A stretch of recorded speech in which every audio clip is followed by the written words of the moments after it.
کھانا بھی تو مقصود ہے. تو جب لوح و قلم کو غوث پاک لوح محفوظ کو دیکھ رہے ہیں تو مہینے کو آ کر خبر دینے سے پہلے غوث پاک جانتے ہیں کہ کیا ہونے والا ہے. لوح محفوظ تو قیامت تک کی بات بتا رہا ہے نا.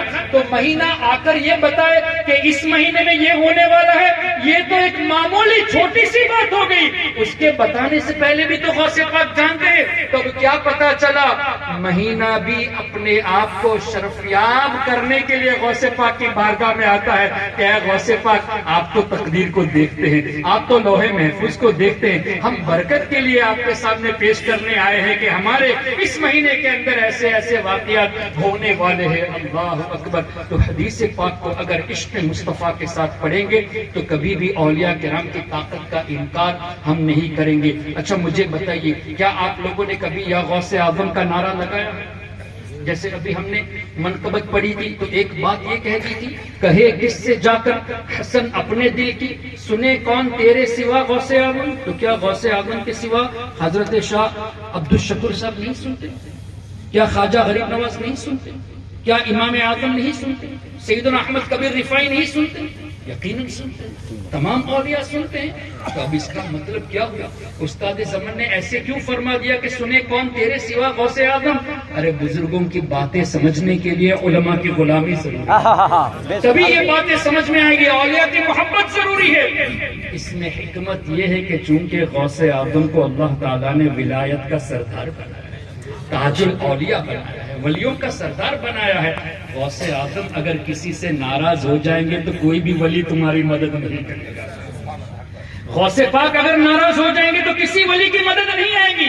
تو معنی یہ ہوگا, سنے کون تیرے سوا غوث اعظم, مطلب اے غوث پاک اگر آپ کرم فرما دیں گے تو تمام اولیاء ہماری سنیں گے, اور اگر آپ ناراض ہو جائیں گے تو کوئی بھی ولی ہماری مدد نہیں کرے گا. اس کا مطلب یہ نہیں کہ دوسرے اولیاء نہیں سنتے, ہاں یہ ہے کہ غوث اعظم کی سچی غلامی ہونا ضروری ہے. اگر یہ نہیں تو نہ بابا عبدالشکور تمہاری مدد کریں گے, نہ خواجہ غریب نواز تمہاری مدد کریں گے. جب تک غوث اعظم کی سچی غلامی نہ ہو, یعنی بغض نہ ہو غوث اعظم سے. اللہ اکبر. تو غوث اعظم شیخ عبد القادر جیلانی رضی اللہ تعالیٰ عنہ کے ایک چشم و چراغ کی بارگاہ میں ہم یہاں حاضر ہیں, جن کو اللہ تعالیٰ نے ایسی طاقتیں عطا فرمائی, ایسی قوتیں عطا فرمائی, ایسے اختیارات عطا فرمائے کہ ہم نے تو بزرگوں سے یہاں تک سنا کہ جب بابا عبدالشکور رضی اللہ تعالیٰ عنہ روٹی کے ٹکڑے کر کر پھینکتے تھے, یعنی ڈالتے تھے کووں کو کھلانے کے لیے, یہ بات سنی گئی ہم لوگ روٹی جب پھینکیں گے تو نیچے گر جاتی ہے, پھر کوا آ کے کھاتا ہے, لیکن بابا جب ڈالتے تو گرنے سے پہلے کوے اٹھاتے. سبحان اللہ. اور کبھی آپ نے سنا ہے کہ مور نہیں, ہاں پیرٹ, کبوتر, پیرٹ کو کیا بولتے ہیں, طوطا اور بلی کا کبھی آپ نے دیکھا ہے کہ وہ لوگ متحد رہتے ہیں؟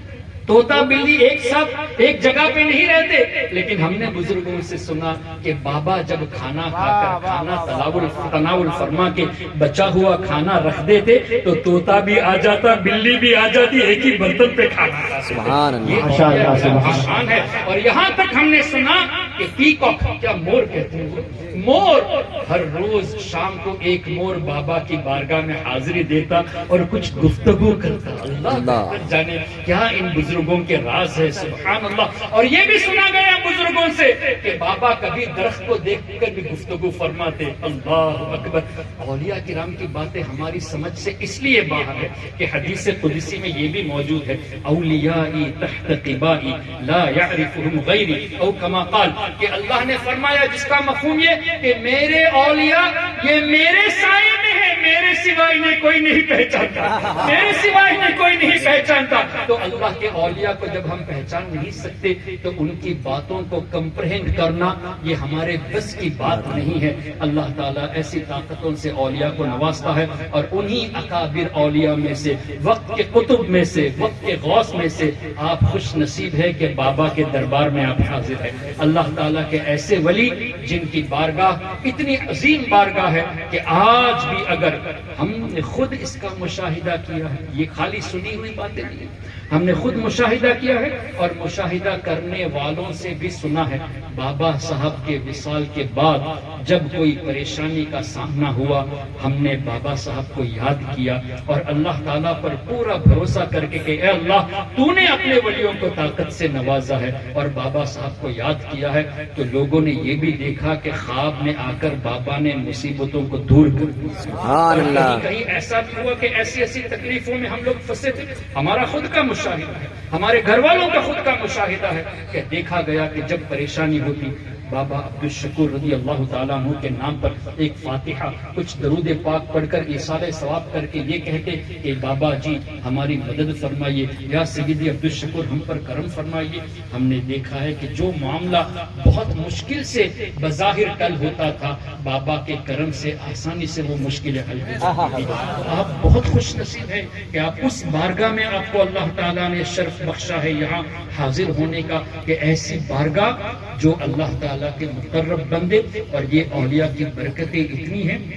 وقت غالباً ہو چکا ہے, بس ایک دو باتیں پیش کر کے میں رخصت ہو جاؤں گا. یہ اتنی مقدس بارگاہ ہے کہ حدیث کی روشنی میں جہاں اللہ کے نیک بندوں کا ذکر ہوتا ہے وہاں رحمتوں کا نزول ہوتا ہے. بے شک. ہم جتنے لوگ یہاں بیٹھے ہیں بابا کا تذکرہ ہو رہا ہے, حدیث کی روشنی میں بابا کا نام لیا, ہم سب پر اللہ کی رحمت ہے. اگر یہی مجمع 10,000 کا ہوتا تو 10,000 پر اللہ کی رحمت, یہی مجمع 10 لاکھ کا ہوتا تو 10 لاکھ پر اللہ کی رحمت. جیسے غریب نواز کے عرس میں لاکھوں لوگوں کا مجمع ہوتا ہے, اعلیٰ حضرت کے عرس میں لاکھوں لوگوں کا مجمع ہوتا ہے, تو ان کے تذکرے سے لاکھوں پر اللہ کی رحمت ہے. ارے سوچنے کا مقام ہے جن کے نام میں اتنی تاثیر کہ ان کا نام لیا 10 لاکھ لوگ فیضیاب ہو تو خود ان کی ذات پر اللہ کی کتنی رحمتیں نازل ہو. سبحان اللہ. جس جگہ پہ وہ آرام فرما رہے ہیں وہاں کتنی رحمتوں اور برکتوں کا نزول ہوگا. تو یہ وہ بارگاہ ہے آپ کا حاضری دینا اللہ کے رحمتوں کو پانے کے لیے. میں نے جو عرض کیا تھا سلام کے تعلق سے, سلام کرنے سے حضور علیہ الصلوۃ والسلام نے فرمایا محبت بڑھتی ہے اور سلام کا بہتر انداز سے جواب دیا جائے. آپ بابا صاحب کی بارگاہ میں کہے السلام علیکم یا سیدی عبدالشکور. امید کیا ہے کہ بابا صرف وعلیکم السلام کہیں گے؟ نہیں, وعلیکم السلام ورحمۃ اللہ بھی کہیں گے. اب کیا پتا چلا دنیاوی زندگی جو ٹیمپرری ورلڈ ہے اس سے پرماننٹ ورلڈ کی طرف تشریف لے گئے, اللہ تعالیٰ کا قرب اور حاصل ہو گیا. دنیاوی زندگی میں ان کی دعا سے سلامتی ملتی تھی, اب اللہ کا قرب بڑھنے کے بعد وہ جب سلامتی اور رحمت اور برکت کی دعا دیں گے تو ہماری تو دنیا بھی سنور جائے گی, آخرت بھی سنور جائے گی. پھر یہ کہ سلام سے محبت بڑھتی ہے. جتنی بار بابا کی بارگاہ میں سلام کرو گے بابا جواب کے ساتھ ساتھ محبت بھی فرمائیں گے. تو اللہ کے ولی جب آپ پر محبت کی نظر ڈالیں گے تو یعنی اللہ تعالیٰ کی خصوصی رحمت ہم سب پر ہوگی. اللہ تعالیٰ بابا سیدی عبدالشکور رضی اللہ تعالیٰ عنہ کے صدقے